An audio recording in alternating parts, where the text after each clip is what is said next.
How are you all? Today we are going to start our textbook. The unit name is Cheetah Steer. મિત્રો આજે આપણે નવમા ધોરણની અંદર જે પહેલો યુનિટ છે ચીતા સ્ટીયર એ આપણે સમજવા જઈ રહ્યા છીએ. તો તમારી પાસે જે ટેક્સ્ટ બુક છે એ ટેક્સ્ટ બુક તમે તૈયાર રાખજો, પ્લસ એક પેન્સિલ પણ જોડે રાખજો. જે સ્પેલિંગના અર્થ અહીંયાથી હું તમને કહું એ તમારે તમારી ટેક્સ્ટ બુકમાં એ વર્ડ્સની ઉપર લખતું રહેવાનું છે, બરાબર? જોડે જોડે પણ લખાઈશ, પણ ટેક્સ્ટ બુકમાં તમારે લખતું રહેવાનું છે.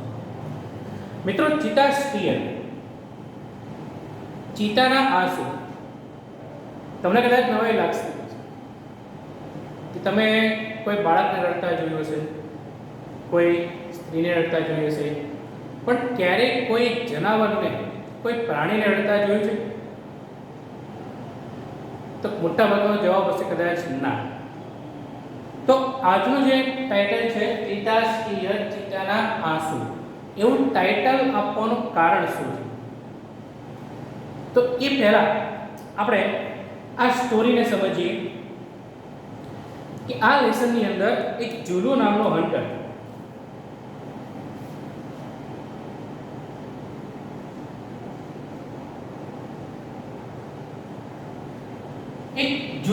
હતો. હવે તમે સાંભળ્યું હશે કબીલો, સમુદાય.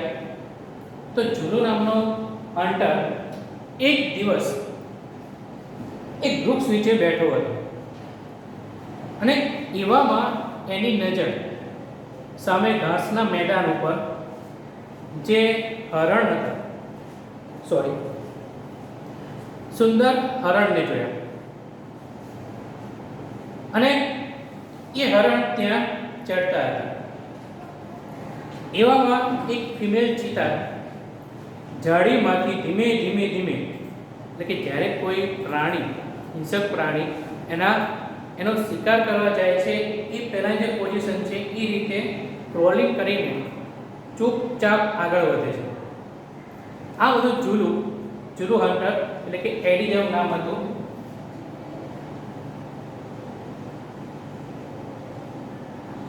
એડી ધ જુલુ હન્ટર. તો આ એડી એ જોઈ રહ્યો હતો.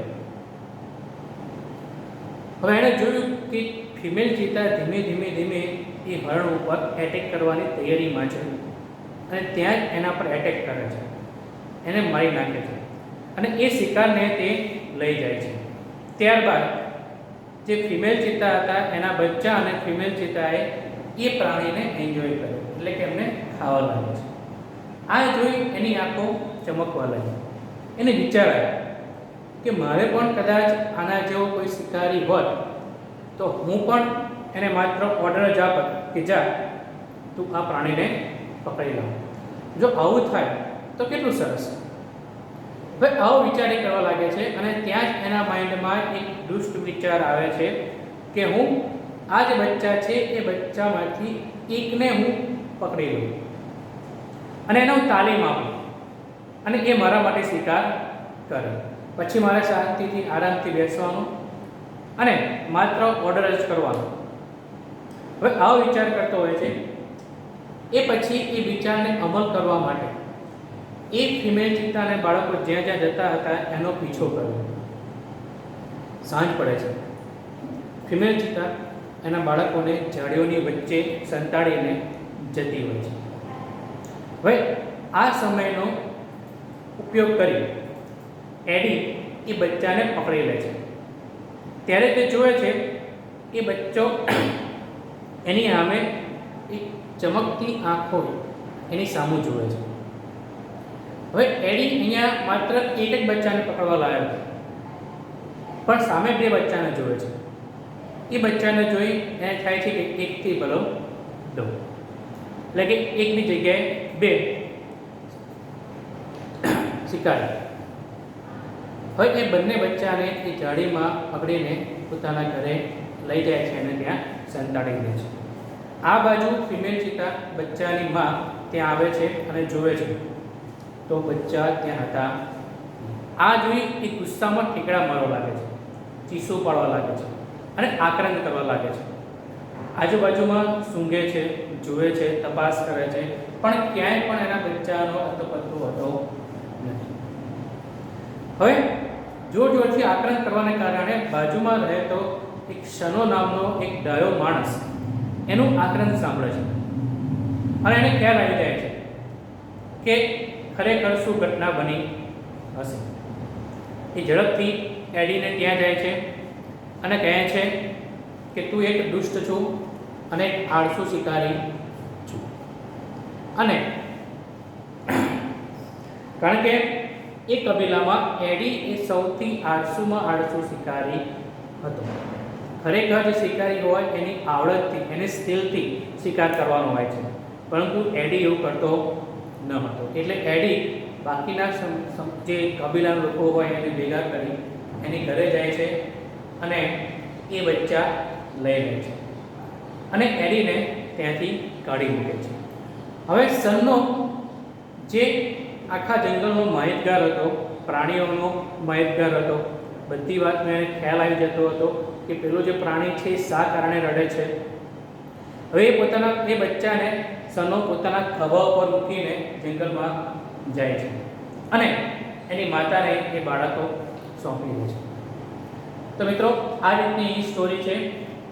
ત્યારબાદ ફેક્ટ્સ અબાઉટ ચીતા, એટલે કે ચીતાની કેટલીક એવી હકીકતો, એની ઊંચાઈ, એનો જન્મ વખતે એની કેટલું વજન હોય છે, એને ખોરાકમાં શું પસંદ છે, એના જે ચીતા લેપડમાં શું તફાવત છે, તો એ બધી વાત ફેક્ટ્સ અબાઉટ ચીતામાં આપણે જોવાની છે. તો અહીંયા તમે જોયું હશે પિક્ચર અને ટેક્સ્ટ બુક ઉપર જે ચિત્ર આપ્યું છે ચિત્તાનું, એ ચિત્તાના અહીંયા નાકની બાજુમાં કાળા નિશાન આવેલા છે. તો એવું કહેવાય છે કે આખી રાત આક્રમણ કરવાને કારણે એ જે કાળા નિશાન છે એ નિશાન એ પડી ગયા. મિત્રો આ હતી આપણા યુનિટની સ્ટોરી. હવે આપણે જે ટેક્સ્ટ બુક છે ટેક્સ્ટ બુક તમે ઓપન કરશો. Long ago, a Zulu hunter was sitting under a tree. Zulu hunter, Zulu એક સમુદાય છે. તો long ago, ઘણા વર્ષો અગાઉ પહેલા એક Zulu hunter વૃક્ષ નીચે બેઠો હતો. His name was Eddie. તો એનું નામ શું હતું? એડી અથવા ઈડી પણ કહેવાય. He saw a large herd of deer grazing in the lush green meadow. હવે તો જ્યારે આપણે પણ વર્ડ્સ લખીએ તો એ સ્પેલિંગમાં વર્ડ્સમાં આપણે પહેલો જે ભાગ છે એ વર્ડ્સનો રાખીશું.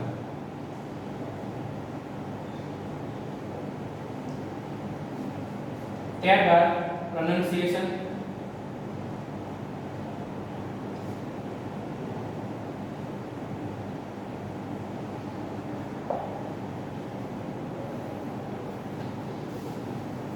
અને ત્રીજો જે પાર્ટ છે એ આપણે રાખીશું એના અર્થનો મીનિંગ. તો દરેક વખતે આપણે આ રીતે 3 પાર્ટમાં લખીશું. ઓકે, હવે પ્રોનાઉન્સિએશનનો સ્ટાઇલ તમે લખવા જશો તો બહુ જગ્યા વધારે લેશે, એટલે આપણે શું કરીશું,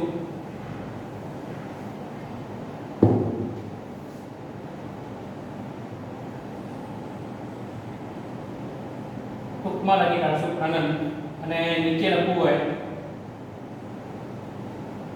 પ્રોનાઉન્સિએશન, એટલે બહુ જગ્યા લેશે નહીં. તમે નોટબુકમાં પણ તમારી રીતે કરજો.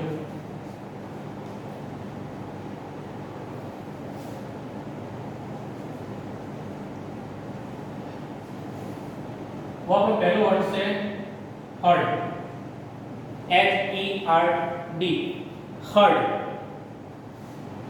પ્રોનાઉન્સિએશન આપણે જોઈએ. હર્ડ એટલે કે ટોળું. જે પ્રાણીઓનું ટોળું હોય તે.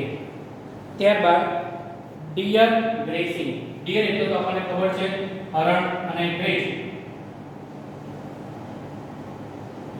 ટુ ગ્રેઝ. ગ્રેઝ નો અર્થ થાય છે ચરવું.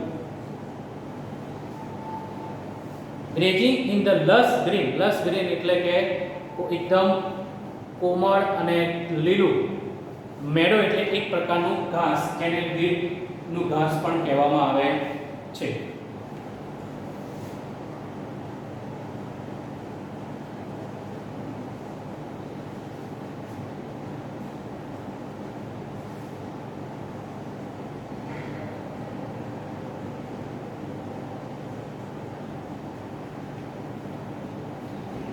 તો ઘણા વર્ષો પહેલા જુલુ હન્ટર એક વૃક્ષ નીચે બેઠો હતો. તેનું નામ ઈડી હતું. તેણે લીલા ઘાસના મેદાનો ઉપર હરણના ટોળાને he show a large herd of deer એટલે કે વિશાળ હરણના ટોળાઓને ચરતા જોયું. અહીંયા છે લાર્જ હર્ડ. હર્ડ એક કયો નામ થશે ખ્યાલ છે? હર્ડ એટલે કે ટોળું. સમૂહ દર્શાવે છે. સમૂહ એટલે કે કલેક્ટિવ નાઉન. તમે નાઉન ભણી ગયા છો. Proper noun, collective noun, abstract noun, તો જે મટીરિયલ નાઉન. તો આ બધા નાઉન સંજ્ઞાવાચક નામ છે.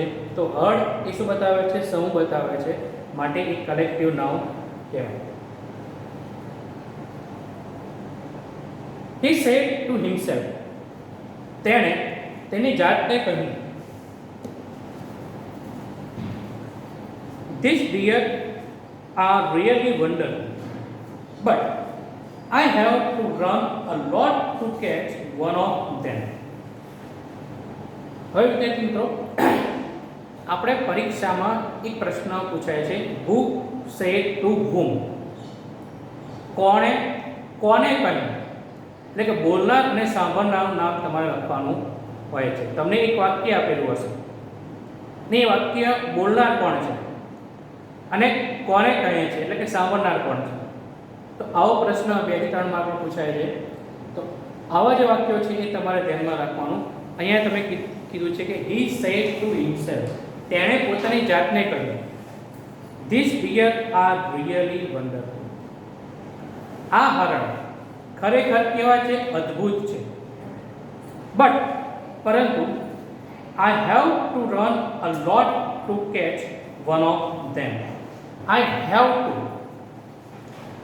એટલે કોઈ પણ કાર્ય કરવાનું હોય પણ એક કાર્ય આપણે કાર્ય કરવામાં એક્સ્ટ્રા એફર્ટ નાખીએ. ફોર એક્ઝામ્પલ તમને કીધું હોય કે અઠવાડિયા પછી તમારી જે નોટ છે એ નોટ બતાવવાની છે અને અઠવાડિયા સુધી તમે કંઈ લખ્યું ન હોય તો તમારે એક જ દિવસમાં પૂરું કરવું પડે. તો ત્યાં તમે કહી શકો કે I have to complete my notebook. મારે મારી નોટબુક પૂરી કરવી જ પડશે. તો જે જ આવે છે એક્સ્ટ્રા જ મૂકવામાં આવે છે. તો એના માટે હેવ ટુ નો ઉપયોગ કરવામાં આવે છે. એટલે કોઈ કાર્ય ફોર્સફુલી કરવાનું છે ત્યારે હેવ ટુ નો ઉપયોગ થાય છે. તો મારે એમાંથી એકને પકડવા માટે ઘણું દોડવું જ પડશે. કારણ કે બચ્ચાનો શિકાર કરવો છે, એને શિકાર કરવો છે હરણની, તો હરણની પાછળ દોડવું પડશે. બરાબર? અને ત્યારે જ એ હરણ કાબૂમાં અથવા એના પકડમાં આવશે. Can't there be an easy way to get one? એટલે કે એને પકડવાનો કોઈ સરળ રસ્તો નથી. Suddenly he saw a female cheetah crawling silently closer to the grazing animal. Crawl.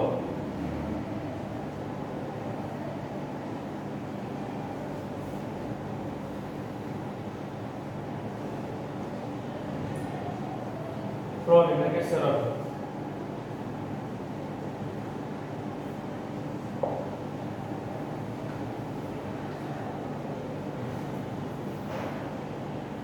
એકાએક, સડનલી એટલે કે એકાએક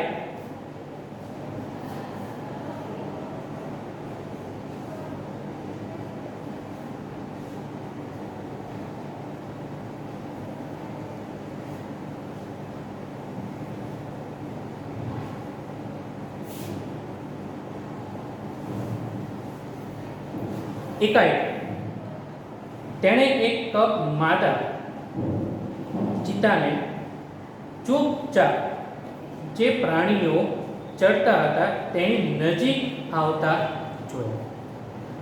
હવે ચિત્તો શું કરે છે? પહેલા જાળીમાં સંતાઈ ગયો, એ એના શિકારને પોતાની નજીક આવવા દે છે, અને જેવો નજીક આવે છે એમ એની આગળ ને આગળ વધતા રહે છે, અને જેવું લાગે કે હવે હું એક છલાંગ મારી અને પકડી શકીશ, પછી એક છલાંગ મારતો રહે છે.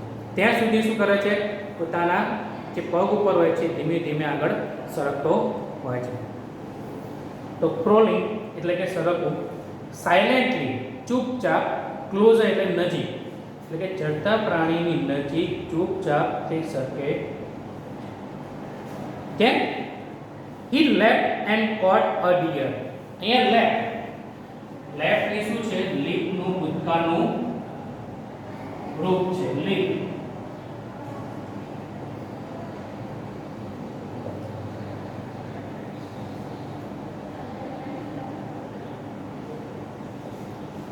કૂદવું. ત્યારબાદ પછી તે કૂદ્યું અને હરણને પકડ્યું. After some time her two young cubs came out of the bush. After some time થોડા સમય પછી her two young cubs તેના નાના બચ્ચા came out of the bush. bush એટલે કે ઝાડી જે હોય છે, નાના વૃક્ષો, ઝાડીઓ, એની પાછળથી તે બહાર આવ્યો. પહેલાં તો એની માતા એને શિકાર કર્યો. શિકાર કર્યા પછી જે હરણ લઈને આવતા હતા એને જોઈ જે બચ્ચા હતા જે ઝાડીઓમાં સંતાયેલા હતા એ બહાર આવ્યા. તો બુશ એટલે કે ઝાડી. આગળ જોઈએ. They all enjoy the meal. meal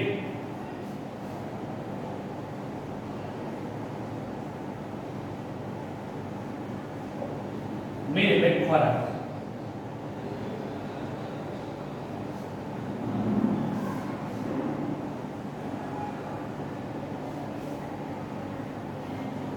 તે બધા એ ખોરાકને માણ્યો, એનો આનંદ ઉઠાવ્યો. તો અહીંયા સુધી જોયું કે એક જુલુ હન્ટર એક વૃક્ષ નીચે બેઠો હતો. અચાનક એની નજર સામે જે ખુલ્લું મેદાન હતું ઘાસનું, એ મેદાન ઉપર એક હરણના ટોળા ઘાસ ચરી રહ્યા હતા. અને ત્યારબાદ એની નજર ફિમેલ ચિત્તા પર પડી. જે ફિમેલ ચિત્તા એક ઝાડીમાં લુપાતું એટલે કે સંતાતું એની નજીક આવી રહ્યો હતો. જેવું એ નજીક આવ્યું એવું એને છલાંગ મારી એ હરણને પકડી લીધું.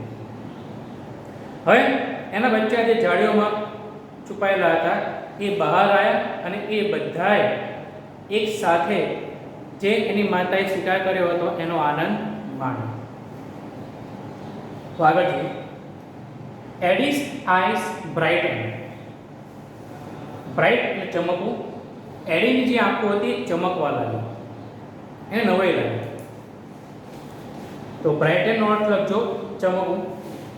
તે sparkle with an idea. Spark એટલે કે ક્યાંકનો તણકો, વિથ એન આઈડિયા. તમે કોઈ કાર્ટૂન જોયું હશે તો કાર્ટૂનમાં આપણે ઘણી વાર જોતા હોય છે કે જે કેરેક્ટર હોય છે એના કેરેક્ટરના માઇન્ડમાં એક જાતનો બલ્બ જેવો એક સિમ્બોલ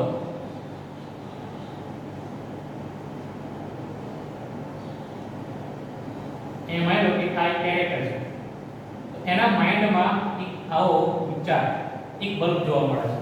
એના શું કહીએ છીએ કે એના માઇન્ડમાં એક ઝબકારો થયો, એક વિચાર આવ્યો, એક આઈડિયા આવ્યો. તો એડીની આંખો ચમકવા લાગી. અને શહેર ચમકવા લાગી કારણ કે એના માઇન્ડમાં એક વિચાર આવ્યો, એક વિચાર એની પૂર્ણ થઈ. હી એનવી ધ કપ. એનવી એટલે ઈર્ષા કરવી.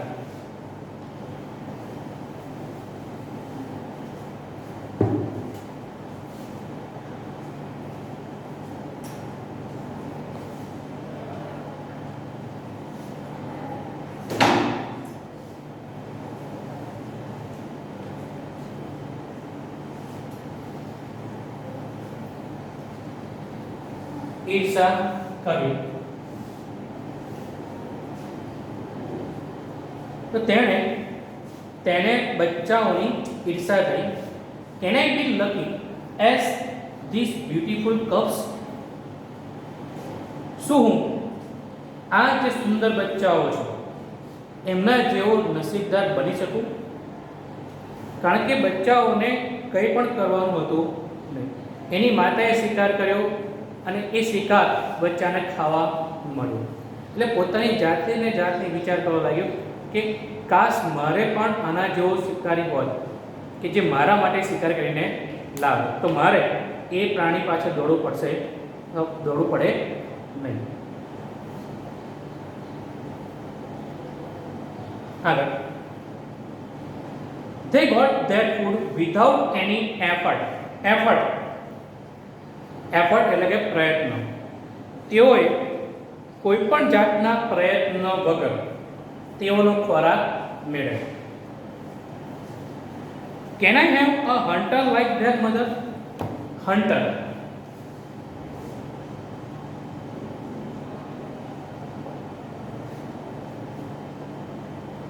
એટલે કે શિકારી, જે શિકાર કરનાર શિકારી. શું મારી પાસે પણ એની માતા જેવો શિકારી હોઈ શકે? હવે એના મનમાં અનેક પ્રકારના વિચારો આવે છે કે મારા માટે પણ કોઈ શિકાર કરે એવો કોઈ શિકારી મળે તો કેવું સારું. He thought. આ બધું એના વિચારો હતા.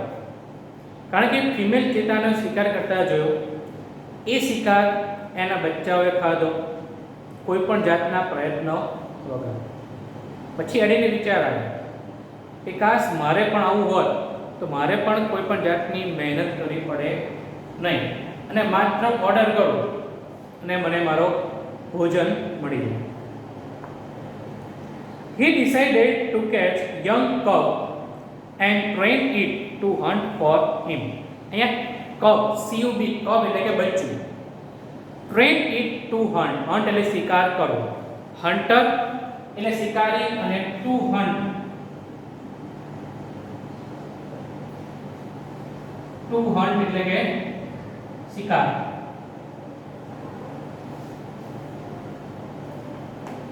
શિકાર કરવો. તો તેણે વિચાર્યું કે હું એક બચ્ચાને પકડું અને તેને તાલીમ આપું. શેના માટે? કે જે મારા માટે શિકાર કરે. Then I shall only say, "Oh my dear, go and kill a deer for me." પછી મારે માત્ર આટલું જ કહેવું, હું આટલું જ કહીશ કે ઓ મારા વાલા, તું જા અને એ હરણને મારા માટે પકડી લાવ અથવા મારી લાવ. હા, my life will be very comfortable then. અરે, ત્યારબાદ મારું જીવન ખૂબ જ આરામદાયક બની જશે. He was quite pleased with his own idea. Quite pleased, તદ્દન ખુશ હતો. અહીંયા પ્લીઝ એટલે કે ખુશ.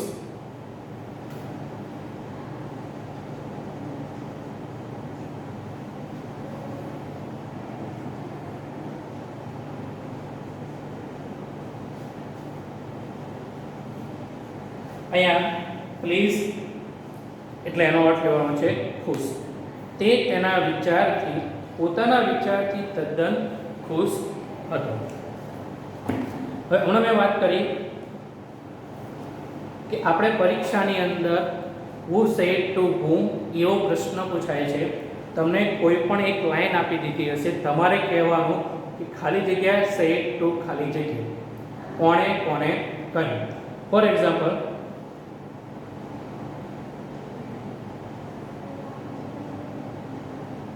એક વાક્ય છે કે can I be lucky as this beautiful cup. Can I be lucky as this beautiful cups. આ વાક્ય બોલનાર કોણ છે? એડી. અને કોને કહે છે? પોતાની જાતને. તો એડી સેડ ટુ હિમસેલ્ફ. તો આવું તમારે લખવાનું હોય છે. એટલે કે કોણ કોને કહ્યું. તો આવા જે લાઈનો છે એ તમારે ખાસ ધ્યાનમાં રાખવાના છે. 2 માર્કની અંદર તમને પૂછાઈ શકે. એના માટે તમારે લેસન વાંચવો જરૂરી છે. આગળ વધીએ.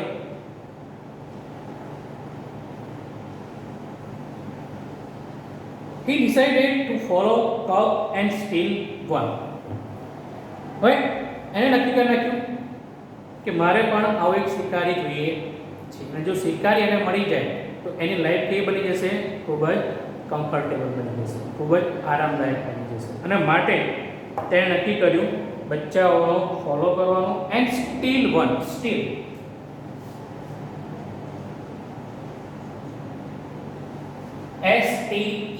STEAL સ્ટીલ એટલે ચોરવું.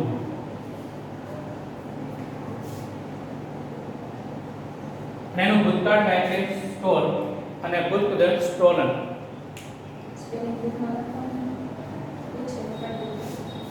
ઓકે. હવે વિદ્યાર્થી મિત્રો બીજું એક તમને કહી દઉં કે જે પણ આપણે આ સ્પેલિંગ લખાઈએ છીએ એ હું તમને ફોટો પાડીને મોકલાવી દઈશ. હવે તો અહીંયા એવું કહેવા માંગે છે તેણે હવે એ બચ્ચાને ફોલો કરવો એટલે એને અનુસરવાનું અથવા એને પીછો કરવાનું નક્કી કર્યું. And steel one. પીછો કર્યા પછી એને શું કર્યું? ચોરવાનું. તો એણે એનો પીછો કરી એને ચોરવાનું નક્કી કર્યું. એનું કારણ તમને ખબર જ છે કે શા માટે એવું નક્કી કર્યું? કારણ કે એ પોતાના માટે એક શિકારી, એ બચ્ચાને ચોરીને એને શિકારી બનાવવા માંગતો હતો, જેથી કરીને તે શિકારી જે બચ્ચું એના માટે કામ કરે, એના માટે શિકાર કરીને લાવે. From his experience, he knew that a cheetah never attacks a man. તેના અનુભવ પરથી, તો તેનો જે અનુભવ હતો એ અનુભવ પરથી એડી જાણતો હતો કે ચિતા ક્યારેય માણસ ઉપર હુમલો કરશે નહીં, કે માણસ ઉપર હુમલો કરતો નથી. કારણ કે એ એક શિકારી હતો અને એના કારણે એના અનુભવ એને ખ્યાલ હતો, એના અનુભવથી એ કહી શકતો હતો કે જે ચિતા છે એ ક્યારેય માણસ ઉપર હુમલો કરતો નથી. Therefore, it was safe to steal a cow. તેથી therefore નો અર્થ થાય છે તેથી બચ્ચાને ચોરવું સલામત હતું. He followed the cheetah family till evening. Till એટલે સુધી.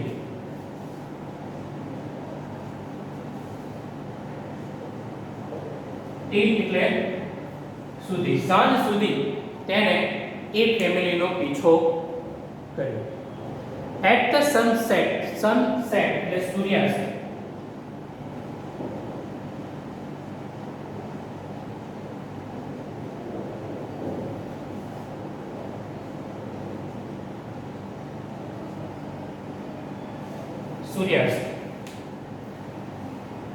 સૂર્યાસ્તના સમયે the mother cheetah hid her cubs in a thick bush and left for a stream. તો અહીંયા હીડ શબ્દ આવે છે. હીડ એટલે કે હાઈડનું ભૂતકાળનું રૂપ. હાઈડ, હીડ અને હિડન. તો અહીંયાનું આપણું મૂળ રૂપ લખીશું હાઈડ.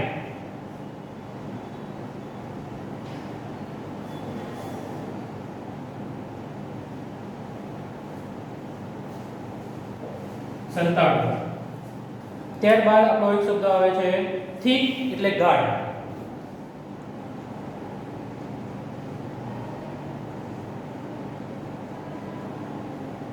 અને એક લાઈનમાં શબ્દ છે સ્ટ્રીમ. સ્ટ્રીમનો એક અર્થ થાય પ્રવાહ અને બીજો અર્થ થાય છે ઝરણું.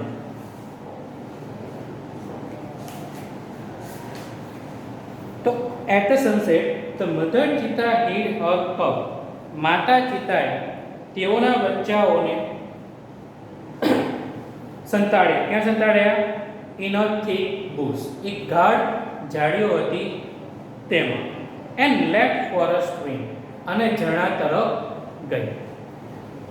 એટલે સાંજનો સમય થઈ ગયો હતો, તરસ લાગી હતી, માટે એણે શું કર્યું, એના બચ્ચાઓને ત્યાં સંતાડી દીધા જાળીઓની પાછળ. અને જાળીઓ કેવી હતી? ગાઢ હતી, કોઈ જોઈ ન શકે તેવું હતું. અને એ બચ્ચાઓને ત્યાં છોડી તે ઝરણા તરફ જતી રહી. હવે મિત્રો, આજનો જે આપણું આ લેસન છે એ અહીંયા સુધી રાખીએ છીએ. હવે પછી નેક્સ્ટ લેક્ચરમાં ફરી મળીશું. ત્યાં સુધી ગુડ બાય, ટેક કેર.